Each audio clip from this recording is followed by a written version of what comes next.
Yeah, we can, but it's okay. Okay, so what we're doing today is a north-south choke. So this is one of the other positions, or one of the moves we can hit from side control.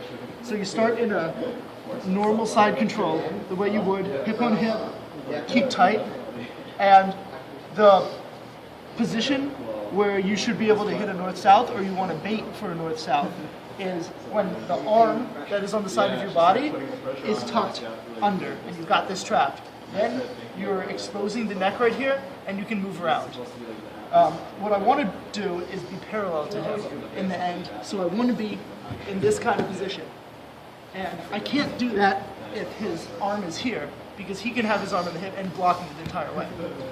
So one way you end up in a north-south position a lot is if he's trying to shrimp away and he has his hand on your hip. From here, if he's creating enough space, I can take my hand and I can slide it on and block. I want to keep my hip tight to him so that his arm is still locked up here. And then my hands that are normally like this, tighten. I'm going to take my left arm and I'm going to switch it from underneath his neck to over his neck. From here, what I like to do to keep this a little bit tighter is take my hand and put it on my stomach. So you can see this hand is on my stomach.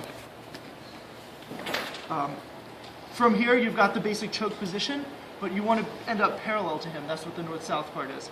So I'm going to take my hand and put it on his hip, and first thing I'm going to do is I'm going to drop my left hip, the hip closest to his head. And what that does is it should squeeze, it should cross face his face a little bit, and it should squeeze on his neck a little bit more, creating a little bit of pressure. Chris, you okay? Do you feel pressure? You want to make sure his chin is turned to that, so get your lats underneath.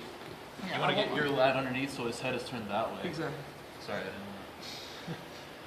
didn't. From there, I'm going to take my hand and hold on his hip to help me move around, and I'm going to keep my feet as wide as possible. If my feet are really close together, I can be rolled really easily. I'm going to keep my feet wide, and I'm just going to rotate right here. I should be in this position, and this arm is taken care of. This arm, he might try to bring up to defend. As long as I've got my hand here, I should be good. I can finish this choke with one hand. The movement that you want to look for to finish this choke is I want to take my left shoulder, I'm going to push it down, and I'm going to slide it back. There you go. So it's not enough to just squeeze. You don't really have much squeezing power from here. I want my shoulder, put it down on his neck or his chest, and I just slide back. What that does is it exposes his neck. It's opening up his chin for you to squeeze really easily and finish right there. Good? So assuming you already have the guard broken, the guard open, dive underneath, cross, pull them up, start stacking. This far hand grabs the opposite shoulder. You can put the underneath hand underneath here. Make sure this knee, put enough to get on your toes. This knee touches his chin, and they always say, make him pass his own guard. So make him so uncomfortable, don't rush.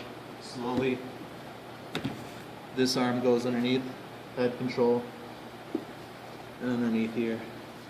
Or you can control the hip back here. So instead of getting both knees under, you can start stacking him and pass this way, or you can go. He blocks here, block here, and then here, and pass.